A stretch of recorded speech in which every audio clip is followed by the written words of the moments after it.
Books that speak में आप सभी का स्वागत है। सुनते हैं आज की कहानी पेड़ का सहारा। कहानी के लिए आभार। बाल भारती हिंदी कक्षा तीसरी की पुस्तिका। कहानी का वाचन आसावरी दोषी। वन महोत्सव का सप्ताह था। सब में उमंग थी। नौजवानों में बिजली सी दौड़ गई थी। एक दिन गांव के लोग शाम को चौपाल में इकट्ठे हुए।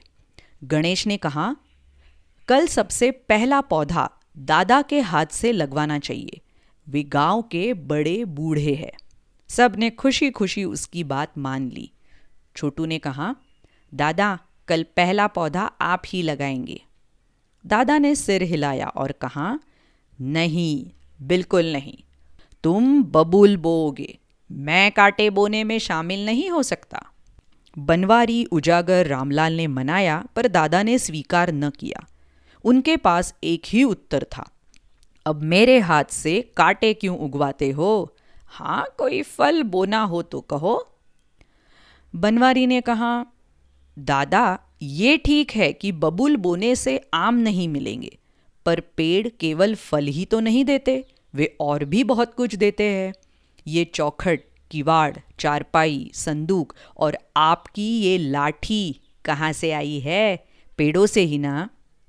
गणेश ने कहा, जहाँ देखिए लकड़ी ही लकड़ी दिखाई देती है। गुल्ली डंडे से लेकर हल हेंगा तक लकड़ी दिखाई पड़ती है। इनके अलावा कोयला भी तो लकड़ी ही से बनता है ना। रामलाल ने कहा, रसोई में चकला बेलन, कलछुल, कठौता लकड़ी का ही है और चूल्हा भी बिना लकड़ी के ठंडा रहता है। उजागर ने कहा, तुम्हारा मतलब? मतलब लालचंद से पूछो, उसने भोगा है, वो जानता है। लालचंद धीरे से उठा। उसने दादा की ओर देखा। फिर वो बोला, मेरे इमली वाले खेत के साथ थोड़े से पेड़ थे, कुछ झाड़ियाँ थी। पिताजी ने कहा था कि उन्हें न काटना, उनसे बरकत होती है। मेरे मन में आया, इन पेड़ पौधों को निकाल दूँ, इससे खेत बड़ा हो जाएगा। मैंने उन्हें निकाल दिया, खेत तो बड़ा हो गया।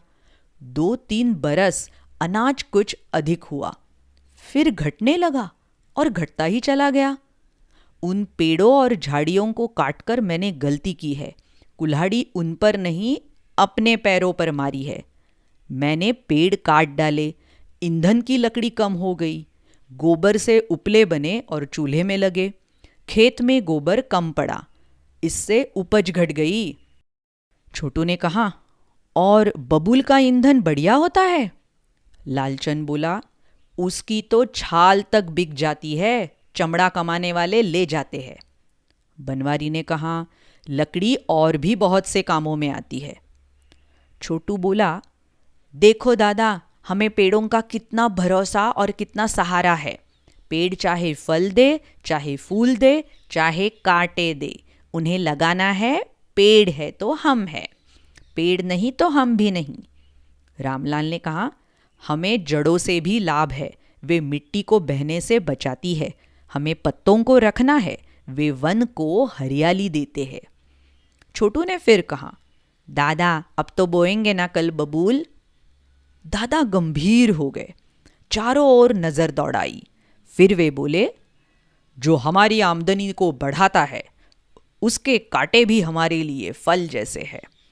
बनवारी ने पूछा, तो आप कल बबूल बोएंगे ना? दादा ने कहा, अवश्य।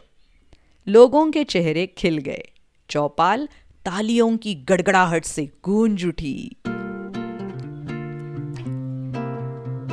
कैसी लगी ये वन सप्ताह के बारे में एक छोटी सी प्यारी सी कहानी, जिसमें बच्चे, नौजवान गांव के बुजुर्गों को पेड़ बोने की एक नसीहत देते हैं और बुजुर्ग भी बड़े दिल से मान जाते हैं। तो और ऐसी बहुत सारी कहानियाँ सुनने के लिए बुक्स दैट स्पीक चैनल पर ज़रूर आइएगा, यूट्यूब पर और अलग अलग पॉडकास्टिंग चैनल्स पर। Website www.booksthatspeak.com। मिलते हैं अगली कहानी में। बाय बाय, धन्यवाद।